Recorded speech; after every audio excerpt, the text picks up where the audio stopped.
દેખાવ કેવો છે એ અગત્યનું નથી, કપડા કેવા પહેરો છે અગત્યનું નથી, તમારો વર્ગખંડનો એક એક વિદ્યાર્થી તમારા પ્રભાવમાં હોય ને એ શિક્ષક બરાબર છે. એટલે ઇમ્પ્રેસિવ પર્સનાલિટી હોવી જોઈએ, આ પહેલી શરત છે. અને ઇમ્પ્રેસિવ પર્સનાલિટી કેમ આવે ખબર? સારી ભાષા હોય, સારી બોડી લેંગ્વેજ હોય, નોલેજ હોય, એનર્જી હોય તો તમે પ્રભાવક શિક્ષક બની શકો. પહેલું છે ઇમ્પ્રેસિવ પર્સનાલિટી દરેકમાં હોવી જોઈએ, નકર શિક્ષકની નોકરી છોડી દેવી જોઈએ. આપણે ખરા શિક્ષક બનવા માંગતા હોઈએ તો, બાકી નોકરી તો બધા કરતા હોય છે. અને બીજું, અમે એક વખત પરમાર સાહેબ બાળકોને પૂછેલું કે શિક્ષક કેવા હોવો જોઈએ, બાળકો શું કહે છે?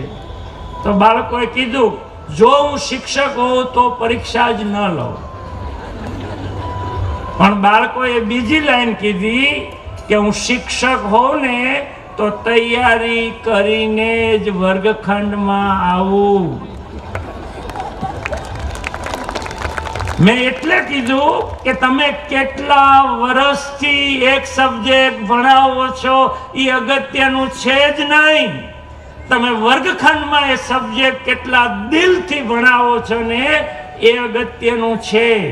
તમે 20 વર્ષથી ગણિત ભણાવતા, વિજ્ઞાન ભણાવતા હો, પણ આજે જે દાખલો ભણાવવાનો છે એ તમે જોઈને ન જાઓ ને તો નાનકડા બાળકને પણ ખબર પડે છે કે બેન આજ તૈયારી કરીને નથી આવ્યા.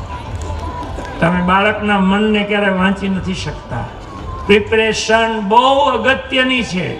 ગમે ત્યાં જાઓ, ગમે તે સબ્જેક્ટ ભણાવો, થોડીક તો પ્રિપરેશન શિક્ષક તરીકે હોવી જોઈએ.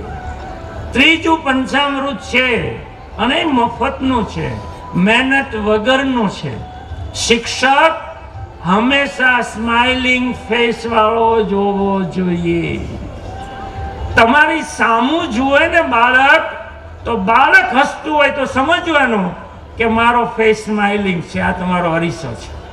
અરીસો રાખવાની જરૂર જ નથી. તમારી સામે બાળકો ખિલખિલાટ કરતા હોય, તમે ભણાવતા હો ને તોય બાળકો સ્માઇલ આપતા હોય, એ ત્યારે જ શક્ય બને કે તમે સ્માઇલિંગ ફેસ તમારો હોય તો. આ પણ એક શરત છે. અને ચોથી પંચામૃત ચોથું છે, શિક્ષક હંમેશા ટાઈમ મેનેજમેન્ટમાં પરફેક્ટ હોવો જોઈએ. શિક્ષક લોબીમાં નીકળે તો પીરિયડ બદલાવાનો સમય એક્ઝેક્ટ ખબર પડવી જોઈએ. તમે વર્ગખંડમાં પગ મૂકો તો તમારો સમય એક્ઝેક્ટ હોવો જોઈએ. આપણે જ્યારે તૈયારી નથી કરતા, આપણે જ્યારે દિલ નથી દેતા, ત્યારે શિક્ષકોના રૂમમાં જ 10 મિનિટ 15 મિનિટ કાઢીએ છીએ અને પછી જઈએ છીએ, કારણ કે આપણે તૈયારી કર્યા વગર ગયા છીએ. ત્યાં બે વાર્તા જ કહેવાની છે. તમે મોડા જાઓ છો ને એનું માર્કિંગ પણ શિક્ષક બાળક કરે છે. તમે તો એક છોડ બનાવો છો. તમે જે દિવસે 10 મિનિટ મોડા જશો કે થોડુંક ઓછું શીખવાડશો ને, એ બાળકના જીવન અને કારકિર્દી એટલા મોડા ખુલશે એવું તમને લાગવું જોઈએ, તો તમે બરાબર ભણાવી શકો. અને શિક્ષકનું 5મું પંચામૃત છે, આપણે બાળકના મમ્મી પાસેથી કોઈ અપેક્ષા રાખી શકીએ એમ નથી. એ સમસ્યા નથી, પડકાર છે. એટલે શિક્ષક ભાઈ બહેને 5મું પંચામૃત છે, શિક્ષિકા કે શિક્ષક નહીં, માં બનીને બાળકની સાથે વ્યવહાર કરો. બસ માં જેવું વર્તન બાળકનું જોશે. સાહેબ ઉલટું થઈ ગયું છે. શિક્ષક છે ને માં છે એ ટીચર થઈ ગઈ છે, ભણાવ જ કરે છે. અને અહીંયા તો ભણાવે છે એટલે બાળકને માની લાગણી ક્યાંય મળતી નથી. પૂછો મુકેશભાઈને, પૂછો મહેશભાઈને, નીતિનભાઈને, એ આવા ખીલા છે ને એને માની લાગણી મળી છે, પછી ઘેરે મળી છે કે સ્કૂલે મળી છે. મને કશો પરિચય નથી, પણ હું ખાતરીથી કહું છું કે એને લાગણીથી કોઈ ભણાવ્યા છે ને ત્યારે આવા થયા છે. તો તો આ શિક્ષકના ગુણ આ 5 ગુણ છે. ફરી પાછો પ્રશ્ન થાય, આજે એટલું સાંભળ્યા પછી એવું થાય કે મારે આવું થવું છે, મારે આ 5 ગુણ મારામાં લેવા છે. તો એક વ્યક્તિ તરીકે તમારે 2-5 મુદ્દા સુધારવાની જરૂર છે. એક, પહેલા તો તમારી હેલ્થ સારી હોવી જોઈએ. સારો શિક્ષક માત્ર ભણાવી શકે, નોલેજ પૂરતું નથી, એની હેલ્થ સારી હોવી જોઈએ. તમારી વાંચવાની ટેવ હોવી જોઈએ.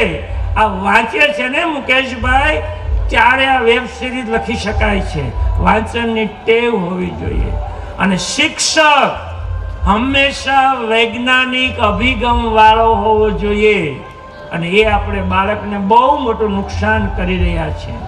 અને ચોથું છે, શિક્ષકમાં હંમેશા રાષ્ટ્રનો ભાવ હોવો જોઈએ. રાષ્ટ્રની વાત, રાષ્ટ્ર ચેતના બાળકમાં પ્રગટાવવાની સૌથી પહેલી જવાબદારી શિક્ષકની છે. આ નાગરિકો આવા થઈ રહ્યા છે. ભાવિ પેઢી મૂડી બનવાને બદલે ભાર બની રહી છે. જે યુવાન પ્રગતિશીલ વિચારવાળો હોય એ રાષ્ટ્રની મૂડી છે. બાકી જમીને જીવતો હોય ને એ રાષ્ટ્રનો ભાર છે. રાષ્ટ્રની મૂડી ઊભી કરવાની જવાબદારી શિક્ષક મિત્રનો છે. ચાલો છેલ્લો તણખો આપીને મારી વાતને વિરામ કરું. તમે કેવા છો? તમે બહુ સારું કામ કરો છો, એનો એક તમને એની પરીક્ષાનું એક પરિણામ તમને મળે. સમજો હું સારું કામ કરું છું.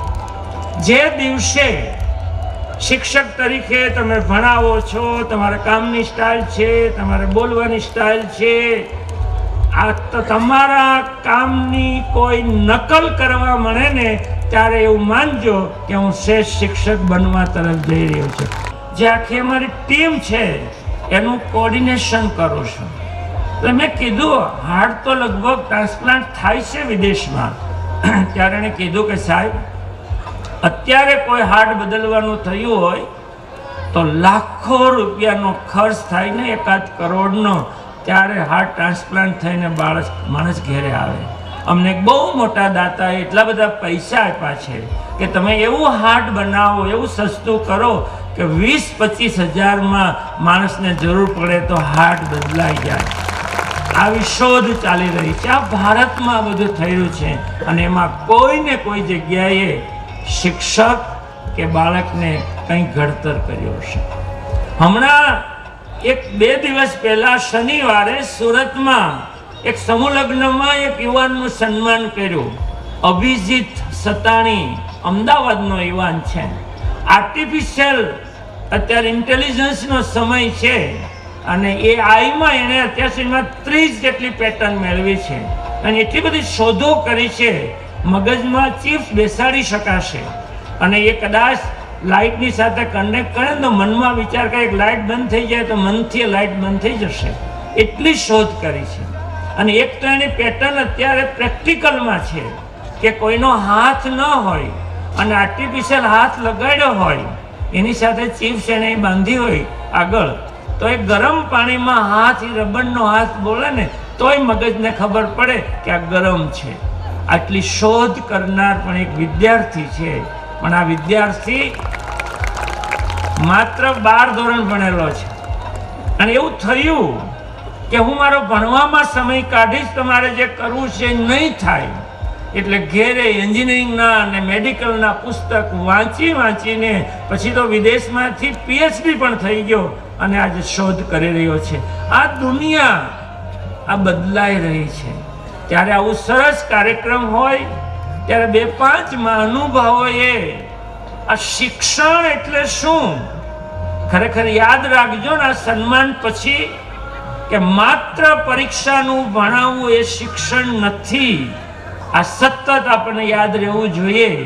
અહીંયા જે સન્માન થયા ને 2 તાળી પાડીને મનમાં વિચાર કર્યો હોત કે આવું સન્માન મારું થાત કે થવું જોઈએ, તો આ શિક્ષક કંઈ કર્યું છે ને એવું કરવાની કોશિશ કરજો. આપણે માત્ર શાળાના કર્મચારી ન બનીએ, એક શિક્ષક બનીએ રાષ્ટ્રના, એવા ભાવથી વર્ગખંડમાં તમે કામ કરશો ને તો તમને આવા સન્માન મળશે. કેટલું કર્યું છે આ લોકોએ, એક એક વ્યક્તિનો પરિચય, એક એક સન્માન થાય. આવું કરવું જોઈએ. આ સરસ મજાનું આ સન્માનનું જે કાર્ડ મોકલ્યું છે ને, એમાં તમે આમંત્રણની લીટી વાંચજો. એમાં એવું લખ્યું છે કે નાનાભાઈ ભટ્ટ એવું કહેતા કે શિક્ષક એટલે સરવાણી છે, એ લોકોને દેખાય નહીં, એ પાણીની સરવાણી છે. કુવા તો એ સરવાણીથી ભરાતા હોય છે. શિક્ષકનું આવું કામ છે. પણ દુઃખ એ છે કે તળ નીચા જઈ રહ્યા છે પાણીના, ક્યાંક સરવાણી ઘટી રહી છે. આમાં એકલા આપણે શિક્ષક જવાબદાર નથી, પણ એક શિક્ષકનું કામ વિદ્યાર્થીના દિમાગને ભરવાનું છે, એની સમજણને ભરવાનું છે, એની કૌશલ્યને ખીલવવાનું છે. આ કામ શિક્ષકોએ કરવું જોઈએ. આ નાનાભાઈ ભટ્ટના ગાંધીજીએ પણ સરસ કીધું છે શિક્ષણ એટલે શું. ગાંધીજીએ બહુ સરસ કીધું કે આચરણ, સદાચાર અને નિર્મળ જીવન જે શીખવે ને એ ખરું શિક્ષણ છે. એમાં કદાચ સમજ ન પડે ને તો વિનોબા ભાવે કરેલી વ્યાખ્યા પણ બધાએ યાદ રાખવા જેવી છે. શિક્ષણ એટલે શું? વિનોબા ભાવે એવું કીધું છે કે બાળકની સુષુપ્ત શક્તિ જે ખીલવી શકે ને એ ખરું શિક્ષણ છે. તમારા બાળકમાં જો ભણવા સિવાય કાંઈ ન ઉગે તો તમે વાવેતર બરાબર નથી કર્યું, એ આપણે સ્વીકારવું જોઈએ. એનામાં જે હોય તે, એ વાર્તા કે પછી ચિત્ર દોરે, સંગીત કરે, બીજી પરીક્ષાઓ આપે, એનામાં કંઈક ઉગાડો. શિક્ષક તરીકેનું બહુ મોટું ઉત્તરદાયિત્વ છે. આપણે યાદ રાખવું ને, આમાં છેલ્લે એપીજી કલામ સાહેબે કીધેલી વાત તો બધાએ યાદ રાખવી પડે એમ છે. અને અત્યારે એ પડકારમાંથી આપણે પસાર થઈ રહ્યા છીએ. એપીજી કલામ સાહેબે કીધું શિક્ષણ એટલે શું?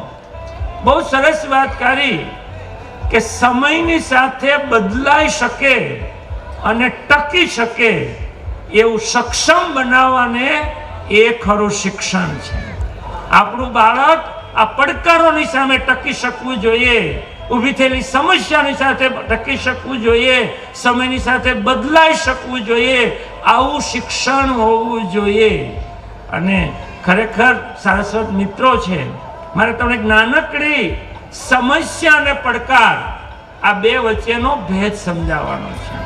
આપણે થાકી જઈએ, કેટલા પ્રશ્નો છે, કેટલા પડકારો છે, કેટલી સમસ્યાઓ છે. અને વાત સાચી છે, શિક્ષક બિચારો પણ છે. એટલે બીજી વાત હું નથી કહેવા માંગતો, પણ શિક્ષકને જગાડવાની પણ જરૂર છે, શિક્ષકે જાગવાની પણ જરૂર છે, અને પોતાનું કર્તવ્ય બરાબર નિભાવવાની પણ જરૂર છે. ત્યારે કર્તવ્યની વાત આવી તો કોઈ પણ પ્રશ્ન ઊભો થાય, આ નાનકડી વાત મુઠ્ઠીમાં પકડીને જાજો, કામ કરવાની મજા આવશે. કોઈ પણ પ્રશ્ન હોય, જો તમે એને સમસ્યા ગણશો ને તો તમારી ઉર્જા ઓછી થઈ જશે અને તમે થાકી જશો. કોઈ પણ પ્રશ્ન હોય, તમે એને સમસ્યા ગણશો તો થાકી જશો, પણ જો એને પડકાર ગણશો ને તો ઉર્જા તમારામાં વધુ ઊભી થશે. આપણે પડકાર ગણવાનો છે. મારું બાળક ભણતું જ નથી એવી જો સમસ્યા ગણશો ને તો ન જ ભણે અને તમે થાકી જશો, તમને કામ કરવાનું મન જ નહીં થાય. પણ ઉકળવા ન ભણે, આ પડકાર છે, હું એને કંઈક શીખવાડીશ, એવો જો પડકાર ગણશો ને તો તમારામાં શક્તિ આવશે, તમારામાં ઉર્જા આવશે અને તમે એને બરાબર ભણાવી શકશો. એટલે જે શાળામાં, વર્ગખંડમાં, બાળકમાં, વિદ્યાર્થીમાં તમને પ્રશ્ન દેખાય ને તો એને સમસ્યા ન ગણતા એને પડકાર ગણજો, તો જ તમે પડકારને પહોંચી વળવા માટે તમે કામ કરશો. અને છેલ્લી વાત, શિક્ષક કેવો હોવો જોઈએ એ કીધા વગર તો આ શિક્ષકની સભાનો કાર્યક્રમ પૂરો જ ન થવો જોઈએ. આપણે દરરોજ ઘડાવા આવીએ છીએ, નવું શીખવા આવીએ છીએ. બહુ જીતુભાઈ સરસ વાત કરી હતી કે જીજીવિષા વગર જીવાતું નથી અને જિજ્ઞાસા વગર શીખાતું નથી. જિજ્ઞાસા તો શરીરમાં મનમાં હંમેશા હોવી જોઈએ. શિક્ષક હંમેશા વિદ્યાર્થી હોવો જોઈએ. અને એટલે જ આવા સરસ મજાના સમારોહમાં આ થોડીક જિજ્ઞાસા તમારામાં હોય જ. અને એના માટે હું કહી દેશો શિક્ષક કેવો હોવો જોઈએ. તમે શિક્ષકનું આ પંચામૃત 5 વસ્તુ માત્ર યાદ રાખશો ને, તમારા એટીટ્યુડ બદલાઈ જશે, તમારી ભાષા બદલાઈ જશે. માત્ર 5 પંચામૃતના 5 મુદ્દા યાદ રાખજો. શિક્ષક કેવો હોવો જોઈએ? પહેલો મુદ્દો છે કે ઇમ્પ્રેસિવ પર્સનાલિટી વાળો હોવો જોઈએ. દેખાવ કેવો છે એ અગત્યનું નથી, કપડાં કેવા પહેરો છે અગત્યનું નથી. તમારો વર્ગખંડનો એક વિદ્યાર્થી તમારા પ્રભાવમાં હોય ને, એ શિક્ષક બરાબર છે. એટલે ઇમ્પ્રેસિવ પર્સનાલિટી હોવી જોઈએ. આ પહેલી શરત છે. અને ઇમ્પ્રેસિવ પર્સનાલિટી કેમ આવે ખબર? સારી ભાષા હોય, સારી બોડી લેંગ્વેજ હોય, નોલેજ હોય, એનર્જી હોય, તો તમે પ્રભાવક શિક્ષક બની શકો. પહેલું છે ઇમ્પ્રેસિવ પર્સનાલિટી. દરેકમાં હોવી જોઈએ, નકર શિક્ષકની નોકરી છોડી દેવી જોઈએ. આપણે ખરા શિક્ષક બનવા માંગતા હોઈએ તો. બાકી નોકરી તો બધા કરતા હોય છે. અને બીજું, અમે એક વખત પરમાર સાહેબ બાળકોને પૂછેલું કે શિક્ષક કેવા હોવો જોઈએ, બાળકો શું કહે છે? તો બાળકોએ કીધું, જો હું શિક્ષક હોઉં તો પરીક્ષા જ ન લઉં. પણ બાળકોએ બીજી લાઈન કીધી કે હું શિક્ષક હોઉં ને તો તૈયારી કરીને જ વર્ગખંડમાં આવું.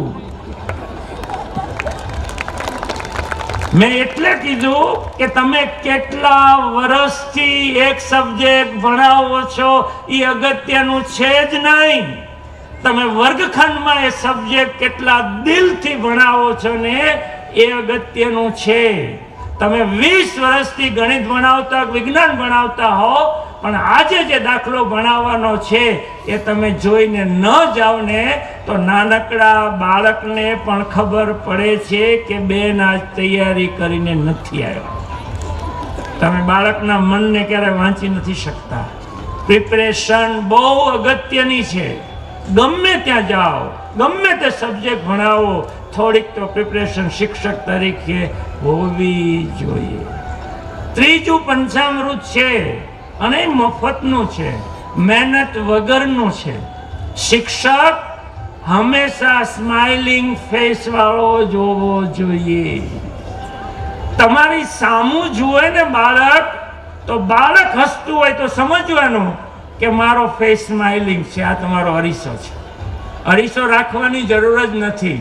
તમારી સામે બાળકો ખિલખિલાટ કરતા હોય, તમે ભણાવતા હો ને તોય બાળકો સ્માઇલ આપતા હોય, એ ત્યારે જ શક્ય બને કે તમે સ્માઇલિંગ ફેસ તમારો હોય તો.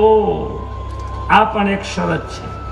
અને ચોથી પંચામૃત ચોથું છે, શિક્ષક હંમેશા ટાઈમ મેનેજમેન્ટમાં પરફેક્ટ હોવો જોઈએ.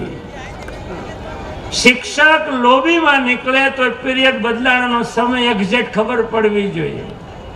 તમે વર્ગખંડમાં પગ મૂકો તો તમારો સમય એક્ઝેક્ટ હોવો જોઈએ.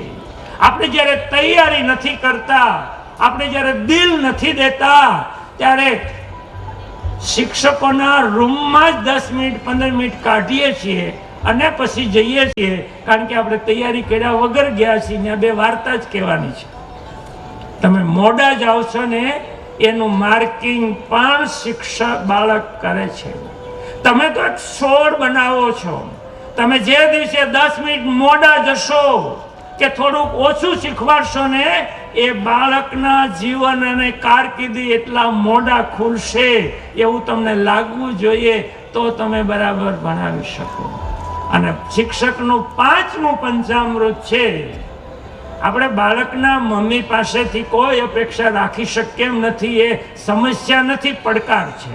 એટલે શિક્ષક ભાઈ બહેને 5મું પંચામૃત છે, શિક્ષિકા કે શિક્ષક નહીં, માં બનીને બાળકની સાથે વ્યવહાર કરો. બસ માં જેવું વર્તન બાળકનું જોશે, સાહેબ ઉલટું થઈ ગયું છે.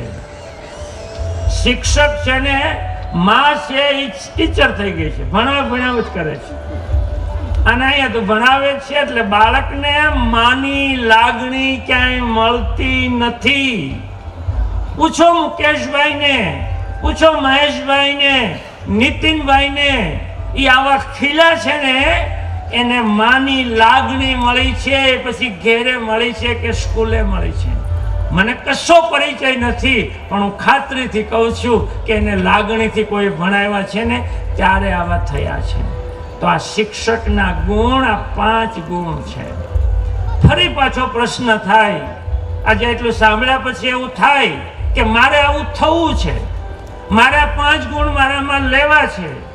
તો એક વ્યક્તિ તરીકે તમારે 2-5 મુદ્દા સુધારવાની જરૂર છે.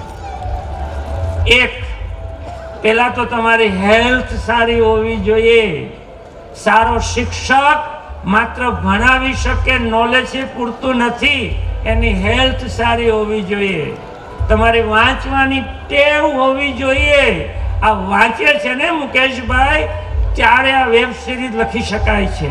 વાંચનની ટેવ હોવી જોઈએ. અને શિક્ષક હંમેશા વૈજ્ઞાનિક અભિગમ વાળો હોવો જોઈએ. અને એ આપણે બાળકને બહુ મોટું નુકસાન કરી રહ્યા છે. અને ચોથું છે, શિક્ષકમાં હંમેશા રાષ્ટ્રનો ભાવ હોવો જોઈએ. રાષ્ટ્રની વાત, રાષ્ટ્ર ચેતના બાળકમાં પ્રગટાવવાની સૌથી પહેલી જવાબદારી શિક્ષકની છે. આ નાગરિકો આવા થઈ રહ્યા છે. ભાવિ પેઢી મૂડી બનવાને બદલે ભાર બની રહી છે. જે યુવાન પ્રગતિશીલ વિચારવાળો હોય એ રાષ્ટ્રની મૂડી છે. બાકી જમીને જીવતો હોય ને એ રાષ્ટ્રનો ભાર છે. રાષ્ટ્રની મૂડી ઊભી કરવાની જવાબદારી શિક્ષક મિત્રનો છે. ચાલો છેલ્લો તણખો આપીને મારી વાતને વિરામ કરું. તમે કેવા છો, તમે બહુ સારું કામ કરો છો, એનો એક તમને એની પરીક્ષાનું એક પરિણામ તમને મળે. સમજો હું સારું કામ કરું છું.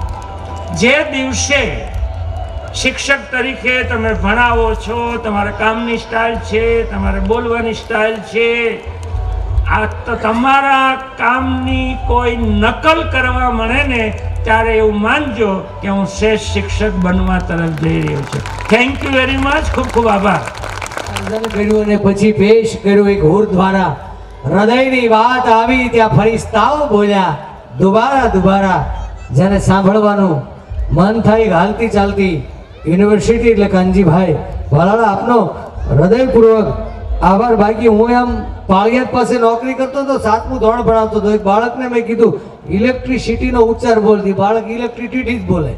મેં કિરીટભાઈ 10 વાર પ્રયત્ન કર્યો, ઇલેક્ટ્રિસિટી જ બોલે. મેં પપ્પાને બોલાવ્યા, મેં તમારું બાળક મારી પાસે ભણે છે, ઇલેક્ટ્રિસિટીની જગ્યાએ ઇલેક્ટ્રિસિટી બોલે. મને કે જીતુ સર એની બહુ કેપેસિટી નહીં ને, તોય હું પાછો ન પડ્યો.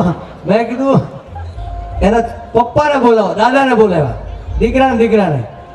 ત્યારે દાદા લાકડીના ટેકે આવ્યા કે જીતુ સર કે છોરું કછોરું થાય, માવતર કમાવતર ન થાય. મેં કીધું તમારો દીકરો તમારો પૌત્ર મારી પાસે ભણે છે, ઇલેક્ટ્રિસિટીની જગ્યાએ ઇલેક્ટ્રિસિટી બોલે છે. એ કે તમારો દીકરો એ કેપેસિટી બોલે. દાદા કે જે થયું તમે હવે અમારા ઘરની આખા ગામમાં પબ્લિસિટી ન કરતા. ત્યારે મને એમ થયું કે આખો ઘાણો દાજી ગયો. માસ્તર બિચારો શું કરે? આપણી પાસે તો 5 કલાક રહે છે, બાકીની કલાકો એમના વાલી પાસે રહે છે. હમણાં એક પરમાર સાહેબ એક વિદ્યાર્થીને મેં કીધું બેટા તને 1 સફરજન આપું, બીજું આપું, ત્રીજું આપું, કેટલા થાય? છોકરો કે 4. ઉનાળાની સિઝન હતી એટલે મેં કીધું 1 કેરી આપું, 2 આપું, ત્રીજી આપું, કેટલી થાય? છોકરો કે 3. સારું, મેં કીધું લોચો ક્યાંક સફરજનમાં છે. ફરી વાર ટ્રાય કરી, 1 આપું, બીજું આપું, ત્રીજું આપું, કેટલા થાય? એ કે 4. એને દફતર ખોલ્યું, ગુરુ લંચ બોક્સ કાઢ્યું, મમ્મી આપ્યું છે સફરજન એટલે 4. આજનું જનરેશન છે એને આપણે ભણાવવાના છે. ત્યારે પુસ્તક પરબના સ્વયંસેવકોનું આપણે અભિવાદન કરવું છું. રોજ તડકામાં બેસીને પહેલા રવિવારે ત્યાં યોગ્ય ઓક્સિજન પાર્ક અને ત્રીજા રવિવારે અહીંયા, ત્યારે એ એમનું સ્પેશિયલ કિટ દ્વારા પરમાર સાહેબ આપનો ખૂબ ખૂબ આભાર, હૃદયપૂર્વક આભાર. આવા યુવાન ડીઓ મળ્યા છે આપણને. ઉત્કર્ષ ટ્રસ્ટ આપણો આભાર માને છે. પુસ્તક પરબના સ્વયંસેવકોનું આ મહાનુભાવો સન્માન કરશે, જે રાત દિવસ અમારી પડખે રહીને તડકામાં, શિયાળામાં, ચોમાસામાં સમયસર હાજર થઈ જાય છે. એવા ભાવેશભાઈ મિયાણી, ગૌરવભાઈ ડાભી, યોગેશભાઈ જસાણી, હાર્દિકભાઈ ડાભી, તુષારભાઈ કોશિયા, નિકુંજભાઈ ડાભી અને હેમલતાબેન રણા જો આવ્યા હોય તો આવી ગયા. આ બધા મિત્રો એ અમારી ધરોહર છે, અમને સહયોગ આપે છે. આ ન હોય તો પુસ્તક પરબ ન ચાલે. દર મહિનાના પહેલા રવિવારે અમે ફૂટપાથ ઉપર બેસીએ છીએ. 1 રૂપિયાની ડિપોઝિટ લીધા વગર પુસ્તકો આપીએ છીએ. એ પછી યોગી ચોક હોય, મોટા વરાછા, ત્યારે આ પુસ્તક પરબને અનેક પ્રેસ મીડિયા, પ્રિન્ટ મીડિયાના પત્રકારોએ નોંધ લીધી છે, એની સ્ટોરીઓ બની છે. એનો અમને આનંદ અને ગૌરવ છે. ત્યારે આવો આ તમામનું કાનજીભાઈ, બા, પરિમલભાઈ, મુકેશભાઈ, અરવિંદભાઈ, વરિયા સાહેબ, હરિભાઈ, અન્ય મહેમાન સૌને, નટુભાઈ, ભાઈ શ્રી કોશિયાજી, સૌ આ સાથે સાથનું એક જગ્યા રાખીને ઉભા રહી. જોરદાર તાળીઓથી વધાવીએ. સંગીતની સુરાવલીઓ સાથે સુંદર મજાનું અમારું મહેશ સાઉન્ડ હોય, આવું સુંદર મજાનું ગ્રાઉન્ડ હોય, અને તમે આ ઓછા નથી, તમે જે આવ્યા છો ને એ બધા ટકોરા બંધ છો, કોન્ક્રીટ છો, વિચારક છો. જોરદાર તાળીઓ.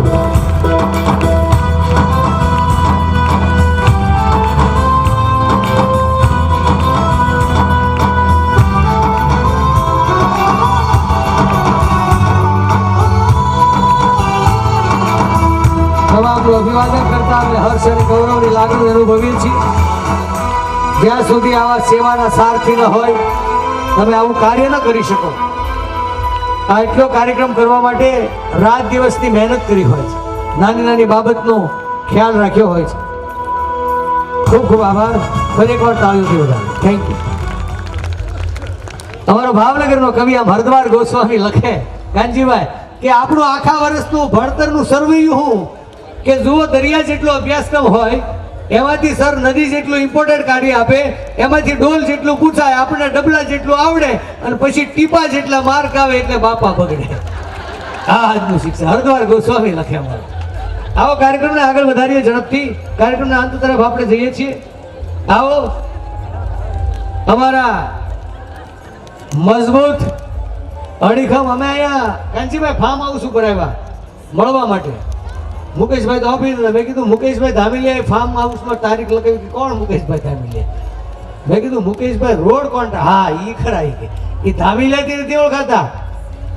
એણે રોડ કોન્ટ્રાક્ટર તરીકે ખૂબ મોટા કામ કર્યા છે. હમણાં એમના દીકરીના મેરેજ હતા ને, હા, દીકરીના મેરેજમાં બહુ ભવ્ય શાહી લગ્ન કર્યા, ખૂબ મોટા વ્યવહાર. પણ કાનજીભાઈ રોડ બનાવે છે ને, એ રોડ જ આપણને લક્ષ્ય સુધી પહોંચાડે છે. એને રોડ એવો બનાવ્યો છે કે ઉત્કર્ષ કેળવણી મંડળના પ્રમુખ બની ઉત્કર્ષને ખૂબ ઊંચાઈ સુધી પહોંચાડવાના છે. એવા આજના સૌજન્ય જેમને અમને 5 થી 6 લાખનો જ્ઞાન રથ અર્પણ કર્યો છે, દરવાજા પાસે છે, એ ફરતું પુસ્તકાલય છે, આપ બહાર ગેટ ઉપર જોઈ શકો છો. એ એમના પ્રતાપે અમને મળ્યો છે. એમના માતા પિતાની પુણ્યતિથિ નિમિત્તે એમને અર્પણ કર્યો છે. અને આજના કાર્યક્રમના એ સૌજન્ય છે, તમામ ખર્ચો એમના તરફથી છે. ત્યારે એવા મુકેશભાઈ ધામેલિયાને શાલ, પુસ્તક અને પુષ્પ વર્ષોથી આ મહાનુભાવને વિનંતી કરી. અને કોઈ અરવિંદભાઈ, તમને તો સાફો બાંધતા આવડતું હોય ને, તમે સાફો લાવ્યા છે, બાંધતા અમને નથી આવડતું. એના માટે કોઈ આપણા વડીલને બાંધતા આવડતો હોય, ઓકે, તો શાલ અને પુષ્પવૃષ્ટિથી મુકેશભાઈ ધામેલિયા આજનો આ તમામ ખર્ચના એ દાદા છે, સૌજન્ય છે. અને ધન્ય ધરા સૌરાષ્ટ્ર ધરણી જ્યાં રતન પાકતા આવા. સાહેબ 5 વસ્તુ અંદરથી આવે: ચિત્રી, શાંતિ, મનની પ્રસન્નતા, ડાળીઓતા, અવતાર ને દાતારી. એના ઇન્જેક્શન ન લેવા પડે, એ તો અંદરથી પ્રગટીકરણ થાય. એવા અમારા પ્રમુખ સારથી નથી, એ તો અમારા મહારથી છે. હે એવા મુકેશભાઈ ધામેલિયાનું અભિવાદન થયેલું છે જોરદાર. નાનીબાન ગુરુ શિરોયા સાહેબ બધાઓ આપણે સૌ પુષ્પવૃષ્ટિ કરીએ. જોરદાર તાળીઓ. આપણે સૌ પોતાના સ્થાન ઉપર ઉભા થઈશું. બધા પોતાના સ્થાન ક્યારે બેઠા થાકી ગયા છે. જોરદાર તાળીઓ.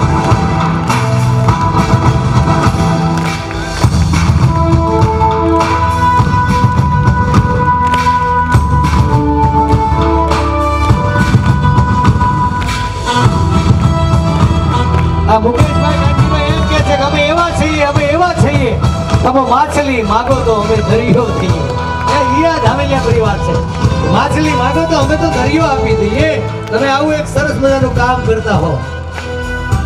કાંતિભાઈ, શિક્ષકે મોડા નથી, હવે તો અમારે શિક્ષકોએ બહુ દાન આપવા મળ્યા છે કે આવી સારી પ્રવૃત્તિ કરતા હોય. ત્યાં નરેન્દ્રભાઈ બોરણીયા છે, રુજુતાબેન બેઠા છે, એમણે 2500 આપ્યા. ગીતાબેન પટેલ બેઠા છે કે એમના પતિદેવની પુણ્યતિથિ નિમિત્તે હમણાં આવે છે 2500 રૂપિયા અર્પણ કર્યા છે. બધાને અમે વધાવીએ છીએ. અમારા ભાઈ શ્રી હરેન્દ્રભાઈ બોરણીયાએ પણ 5100 રૂપિયા. બધાએ પોતપોતાની રીતે શિક્ષકોને ખૂબ સારા પગાર છે સાહેબ, બહુ વાંધો નથી અત્યારે. ત્યારે આવો સન્માનિત શિક્ષકના તમામના પ્રતિનિધિ રૂપે હું ચેતનભાઈ હિરપરાને વિનંતી કરીશ કે એમનો પ્રતિભાવ ટૂંકમાં આપશે. જોરદાર તાળીઓથી વધાવીએ ચેતન. દ્વારા આયોજિત અભિવાદન સમારોહમાં ઉપસ્થિત જે સરદાર પટેલની આંગળી પકડી અને જેની કેળવણી થઈ હોય એવા નિરંજનાબા, બધાનું નામ લઈશ તો ઘણા વાર લાગશે, પણ જે વલ્લભી નાલંદા કે વિદ્યાપીઠનો જે વિચાર છે એ એક વ્યક્તિમાં એ પ્રગટીકરણ થાય એવું આદરણીય વંદનીય મંચસ્થ તમામ મહાનુભાવો, જે રાષ્ટ્રની ધરોહર કહેવાય, જે રાષ્ટ્રની ધરોહરને કે કંડારે છે એવા જે સન્માનીય ગુરુજનો છે, એ સૌ પ્રતિભાવમાં મારે એક બે વાત ખાલી કરવી છે. એક ભગવાન બુદ્ધનો પ્રસંગ કહીશ કે ભગવાન બુદ્ધ જ્યારે ભિક્ષા માટે એક ગામમાં ગયા અને ગામ લોકોએ નક્કી કર્યું કે આમને કંઈ આપવું નથી, નહીંતર આ છે ને સુધારી દેશે બધું. અને ત્યારે આ ભિક્ષા ક્યાંય એને મળતી નથી, પણ એક ઘર એવું હતું કે ત્યાં એક બેન હતા અને એ બેન ભગવાન બુદ્ધ જે છે એ બહાર આવે છે, એની ઘરે એના સસરાએ ના પાડી હતી કે અમને કંઈ આપવાનું નથી. અને ત્યારે એ બેન બહાર આવે છે અને ભગવાન બુદ્ધને એમ કહે છે કે અમારા ગામે નક્કી કર્યું છે એટલે મારા સસરાએ મને ના પાડી કે કાંઈ આપતી નહીં તું, એટલે મારા વડીલ છે એટલે મારે ન અપાય, પણ આ એક શ્રીફળ મારા પિતાના ઘરેથી લાવી છું, આ મારા પિતાનું શ્રીફળ છે, એ હું તમને આપું છું, એ તમે સ્વીકાર કરો. ભગવાન બુદ્ધ એ લઈ જાય છે અને એનાથી એની તૃષ્ણા સંતોષ થાય છે. બીજા દિવસે પાછા એ જ ઘરે આવે છે ઘણા બધા અનુયાયીઓ સાથે. અને ત્યારે આ બેનને વિચાર થાય છે કે બુદ્ધ જેવા મહાન વ્યક્તિ, એને કાલે મેં ના પાડી હતી, શ્રીફળ હતું એ આપી દીધું, હવે મારી પાસે કાંઈ છે નહીં તો હું કઈ રીતે આપીશ. અને ત્યારે એ બુદ્ધને કહે છે કે તમે શા માટે આજે પાછા આવ્યા? મેં ગઈકાલે તો તમને ના પાડી, હું તમને ભગવાન જ માનું છું, પણ આજે તમે ફરી આવ્યા એટલે મને શંકા થઈને ત્યારે બુદ્ધ જે જવાબ આપે છે ને એ મારે આજે તમને કહેવો છે. ભગવાન બુદ્ધે એવું કીધું કે બેટા, હું કંઈ લેવા નથી આવ્યો, પણ આ મારા જે અનુયાયીઓ છે ને એને હું બતાવવા આવ્યો છે કે નામાં પણ કેટલી મીઠાશ હોય છે. મેં આ ટ્રસ્ટના સ્વયંસેવકને બોલાવીને કીધું કે આ 5100 રૂપિયા ટ્રસ્ટને અર્પણ હું કરું છું. ત્યારે મને એમ કીધું કે નહીં, આજે તો અમારે તમને આપવું છે, તમારું લેવું નથી મારે તમને. અને ત્યારે એ આ રકમ હું મારા શાળા પરિવારને અર્પણ કરું છું. આજનો આ સન્માન છે એ પણ હું મારી શાળા મહારાજા કેમ્પસને આપું છું. આ મેં પહેલી વાર એવો કાર્યક્રમ જોયો કાનજીભાઈ કે સન્માન સમારોહ હોય એટલે નહીંતર કેટલા બધા કાગળિયા લખવાના અને કેટલું મોકલીએ ત્યારે થાય. આ એવા મહાનુભાવો છે કે લખવાવાળા નથી, કામ કરવાવાળા છે.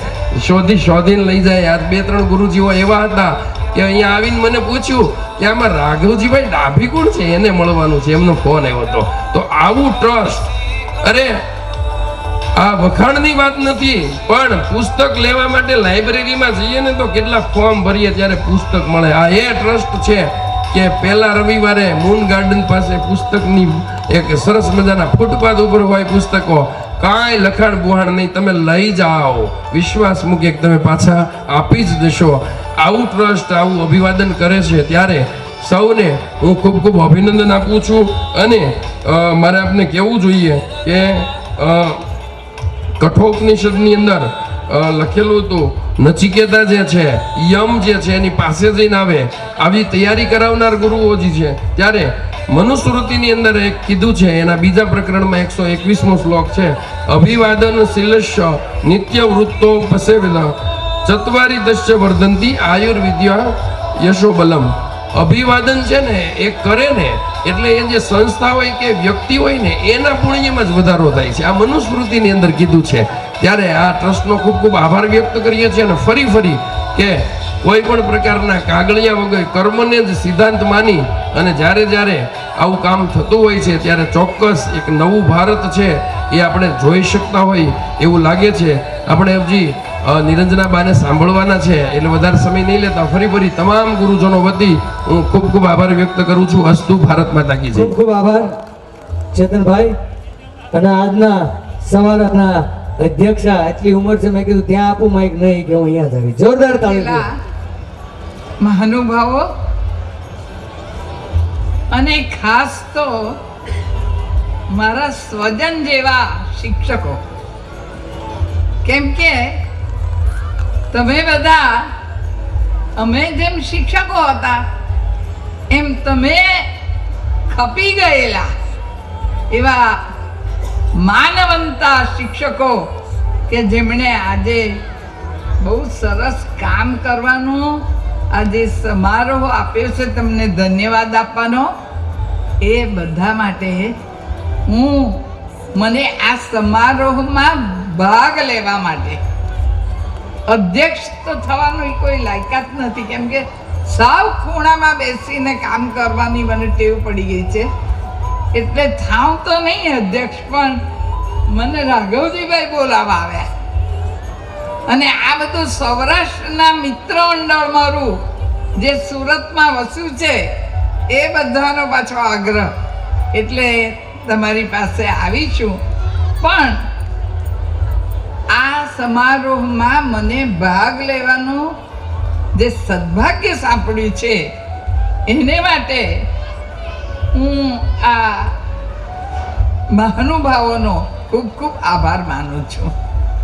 બીજું, મને એ જોવાનું મળ્યું છે કામ કરતા કરતા મિત્રો કે ચાર દિવાલની વચ્ચે શિક્ષક વ્યક્તિને કેવો બાળકને તૈયાર કરે છે, અને એનાથી જ આ 68 વર્ષથી કામ કરું છું એમાં એક વસ્તુ જોયું છે કે રાષ્ટ્ર નિર્માણ એ વ્યક્તિને, એટલે વ્યક્તિનું રાષ્ટ્ર નિર્માણ માટે કામ કરે છે શિક્ષકો, પણ એક સૈનિક જે સરહદ પર કામ કરે છે તે આ શિક્ષકો બાળકને સંસ્કાર આપીને તૈયાર કરે છે. એ સમજવાનું અને જોવાનું મળ્યું. આજે તમે જે બધા પોખાયા, તમને જે સન્માન મળ્યું એને માટે હું તમને સૌને ખૂબ ખૂબ અભિનંદન આપું છું. અને મને રાઘવજીભાઈ બોલાવવા આવ્યા મિત્રો, ને મને કહે કે તમારે અધ્યક્ષ થવું પડશે. મેં રાઘવજીભાઈને કીધું મને કંઈ આવડશે નહીં, તમે મને નહીં લઈ જતા. તો કે ના, તમારે આવવું જ પડશે અને તમારે અધ્યક્ષ થવું પડશે. મિત્રો, આ પ્રક્રિયામાં તમે તબિયત નિયમની વાત કરી તો અમે વર્ષો પહેલા વિનોબાને પાણી ખેંચવા માટે કૂવા ઉપર ઊભેલા જોયા, તો એક કાર્યકર્તા પસાર થતા હતા, તો એમણે શું કીધું, અરે વિનોબા તમે આ પાણી ખેંચશો નહીં તો બાલદી બહાર આવવાને બદલે પાણી લઈને બાલદી બહાર આવવાને બદલે તમે કૂવામાં જતા રહેશો, એટલા નબળા. ત્યારે વિનોબાએ પેલા કાર્યકર્તાને ઊભા રાખીને શું કહ્યું, જુઓ આત્માની તાકાત, એ તાકાતે અહીંયા બધાને તમને સન્માનિત કર્યા છે આ ટ્રસ્ટે. એમણે એમ કીધું, ઊભો રે ભાઈ, હું તને પાણી ખેંચીને બતાવી શકું ખરો, અહીંયા ઊભો રે. ઊભા રાખ્યા, એમણે પાણી એક છટાકામાં ખેંચી કાઢ્યું અને બાલદી બહાર મૂકી. ત્યારે પેલા કાર્યકર્તાએ એમને પ્રણામ કર્યા કે તમને સંત વિનોબા ભાવે કહેવાય કે હું ઊભો રે, મારી વાત સાંભળ, આ હું નથી ખેંચતો, પણ મારી અંદર રહેલો મારો માયલો ખેંચે છે, એટલે હું આ ખેંચું છું. કઈ આ શરીરની તાકાતે તાકાત જ નથી. એમ વિનોબા ભાવે અમારે ત્યાં આવ્યા ત્યારે પણ અમારે ત્યાં આવા બાળકો બેઠેલા. તેમને કહ્યું વિનોબા ભાવે કે બાળકો, તમે અહીંયા ભેગા થયા છો, પણ તમે તો વ્યક્તિ નિર્માણ એટલે રાષ્ટ્ર નિર્માણ. તો આ શિક્ષકોએ વ્યક્તિ નિર્માણ કરીને રાષ્ટ્રનું નિર્માણ કરવાનું પવિત્ર કામ આજે પણ જે સન્માનિત થયા છે એ બધા જ લોકોએ કામ કર્યું છે. વિનોબાને યાદ કરીને પણ હું આજે તમને ધન્યવાદ આપું છું. બીજું મિત્રો, અમે શિક્ષકોએ ભેગા થઈને વિનોબાને એક પ્રશ્ન પૂછેલો. તમને તો સૌને ખબર જ હશે કે પદયાત્રા કરતા કરતા સોનગઢથી એ બેઠા ને બેડચી અને બારડોલી થઈને એ આગળ આખું ગુજરાત ચાલીને પસાર થયેલા. 24 ભાષા આવડતી એમને. તો એ જ્યારે પસાર થયા ને મિત્રો, ત્યારે બાળકોને એમણે વાત કરી અને એ વાત કરી એમણે આપણે ત્યાં આવીને કે તમને હું બહુ ઓછું ખાઉં છું એટલે એવું લાગતું હશે કે આ વિનોબા બહુ નબળા છે, પણ તમને બાળકો એ ખબર છે કે હું જે ગીતાના 18 અધ્યાય વાંચું છું ને એ વાંચતો નથી, એ બધા ચાવી જાઉં છું અને એમાંથી મને બહુ એનર્જી મળે છે. એનર્જી ક્યાંથી મળે છે? એ વિનોબા ભાવે અમારી પાસે રમતા બાળકોને વાત કરી હતી. 1960ની આ હું વાત કરું છું. તો બીજી વાત એમણે અમે પ્રશ્ન પૂછ્યો કે હોશિયાર બાળકોને તો બધા જ ભણાવે, પણ આ કાચા બાળકોનું અમે શું કરીએ? ત્યારે સંત વિનોબા ભાવે એમ કહેલું કે ધારો કે આપણે એક દોડ કરીએ, આગળ દોડનારા દોડી જ જશે, સાથે દોડનારા પણ દોડશે, પણ આપણે તો એવું કરવાનું કે દોડ ચાલતી હોય તે પાછળ રહી ગયેલા હોય ને એને માટે ઊભા રહેવાનું. એટલે અમને એ શીખવાડ્યું. અત્યારે પણ એ સ્લોગન અમારી શાળામાં અમે કામે લગાડીએ છીએ. મિત્રો, એ સ્લોગનથી મારે શું થયું છે કે ગયા વર્ષે પણ મારા કાચા વિદ્યાર્થીઓ પર બહુ ધ્યાન આપીને વિદ્યાલયનું 100% પરિણામ લાવી શકાય છે વર્ષોથી, અને માધ્યમિક બોર્ડમાં જ બેસાડીએ છીએ.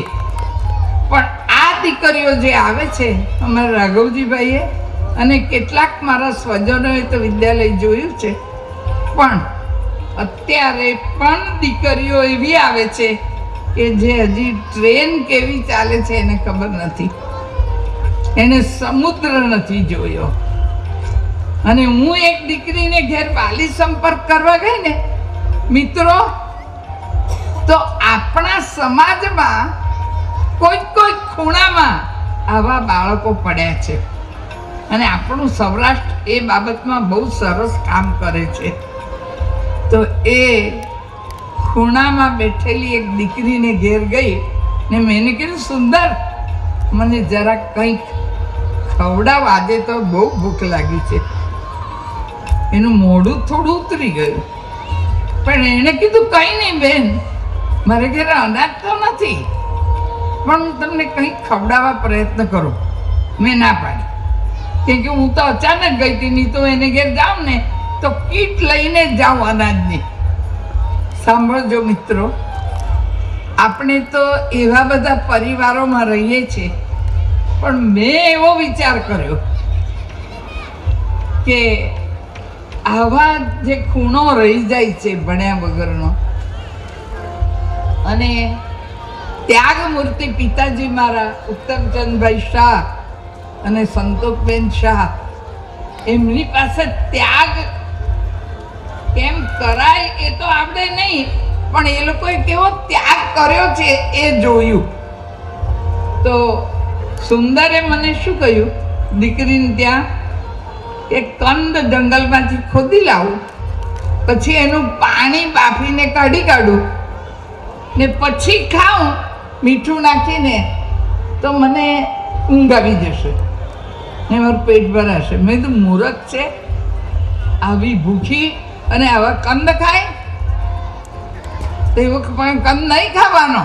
તો એણે શું કહ્યું મિત્રો, એણે એમ કહ્યું એક ટંક આ ખાઈ લઈને ઊંઘી જઈએ તો જમવાનું બીજી ટંક નથી ને, તો આ ઊંઘ આવી જાય તે બહુ મોટો ફાયદો થશે.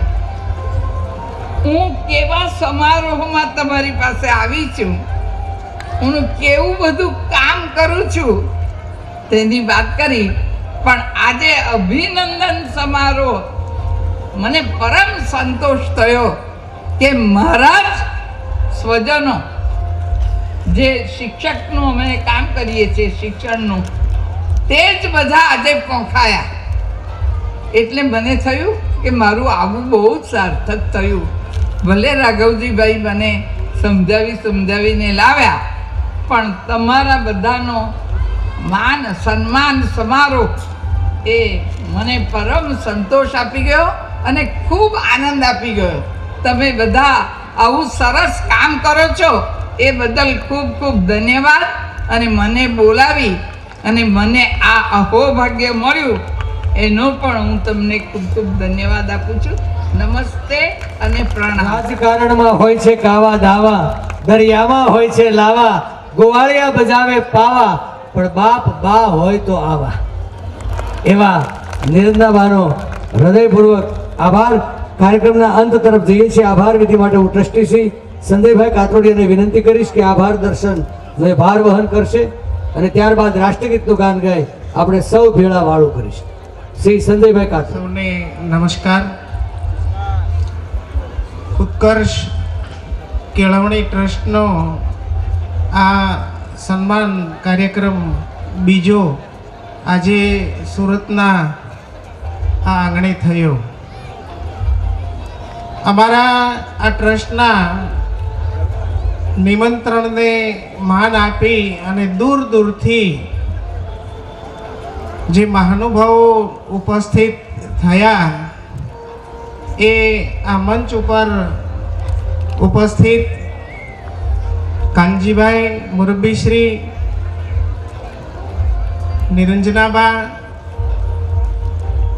અમારા પ્રમુખ મુકેશભાઈ, અન્ય જેમણે સવિનય અમારું સન્માન પ્રાપ્ત કર્યું છે, સ્વીકાર્યું છે, એવા સારસ્વત મિત્રો, મારા પૂજ્ય મોટાભાઈ, નામ નાનુભાઈ છે પણ અમે બધા એમને મોટાભાઈ તરીકે ઓળખીએ છીએ અને અમારા વિદ્યાર્થીઓ પણ બધા એમને મોટાભાઈ કહે છે. એવા મોટાભાઈ, અરવિંદભાઈ અને સામે સૌ સારસ્વત મિત્રો, આભારની લાગણી ક્યાંથી ક્યાં સુધી વ્યક્ત કરવી એવો પ્રશ્ન થાય ત્યારે માત્ર ને માત્ર ટૂંકમાં હું કહું છું કે આ ટ્રસ્ટની આ જે કામગીરી છે એને બિરદાવવા માટે આપ સૌ અહીંયા ઉપસ્થિત છો ત્યારે આપ સૌનો સૌથી પહેલાં આભાર વ્યક્ત કરું છું. કારણ કે અમારું આ ટ્રસ્ટ છે એ હજુ તો સડોસરાથી, અમારા ગામમાંથી, ગામની ડેલીથી બહાર નીકળી અને પહેલું પગલું ભરી રહ્યું છે. ત્યારે જેમણે આંગળી પકડી અને બજાર સુધી લાવવાનો, બહાર લાવવાનો પ્રયત્ન કર્યો છે, ચાલતા શીખવાડવાનો પ્રયત્ન કર્યો છે, એવા મારા તમામ માર્ગદર્શકો અને ઉપયોગી થનાર દરેકનો હું આ તકે આભાર માનું છું. પ્રત્યક્ષ અને પરોક્ષ રીતે આ કાર્યક્રમમાં ઉપયોગી થયા છે એવા સુરતના સૌ ગુરુજનો, મહેમાનો અને અંતે અહીંયા જે બાળકોએ કૃતિ રજૂ કરી એમના ગુરુજીનો અને જે બહેનો અહીંયા મદદ કરતી હતી એ બંને દીકરીઓનો પણ આ તકે આભાર માની અને સૌનો ફરી આભાર માનીને વિરમું છું. આવજો સૌ. જ્યારે જ્યારે જરૂર પડે ઉત્કર્ષને ત્યારે પડખે ઊભા રહી હૂંફ અને લાગણી તમારી મળે એવી અપેક્ષા સાથે આભાર સહ સૌને વંદન. ખૂબ ખૂબ આભાર. વેરા મેં તો બીજ છૂટા હાથી, હવે વાદળ જાણે વસુંધરા. આ સ્ટેજ કાર્યક્રમને પૂર્ણ જાહેર કરી. વંદે માતરમ. ભારત માતા કી જય જય. જય જય ગરવી ગુજરાત. જય શ્રી કૃષ્ણ જગત. રમાબેન પરમારને વિનંતી કરીશ કે મંચ ઉપર આવે. રાષ્ટ્રગાન સાથે એક સાથ ખડે. अधिनायक जय हे भारत भाग्य विधाता पंजाब सिंधु गुजरात मराठा द्राविड उत्कल बंग विंध्य हिमाचल यमुना गंगा उच्छल जलधि तरंग तव शुभ नामे जागे तव शुभ आशीष मागे गाहे तव जय गाथा जनगण मंगलदायक जय हे भारत भाग्य विधाता जय हे जय हे जय हे जय जय जय जय हे भारत माता की वंदे. एक साथ विसर्जन, एक साथ बैठेंगे, बैठ जाओ. મગનભાઈ સાવલિયા તરફથી પણ 15,000 રૂપિયાનું અનુદાન મળ્યું છે. પહેલા માતાઓ જમવા જશે. જે એવોર્ડ વિજેતા શિક્ષકો જઈ 5 મિનિટ ઉભા રહે મહાનુભાવ સાથે, જે અમારે પ્રેસમાં ફોટોગ્રાફ આપવો છે એટલા માટે એમને વિનંતી કે ફોટોગ્રાફી માટે આવે. પહેલા બહેનો જમવા જશે.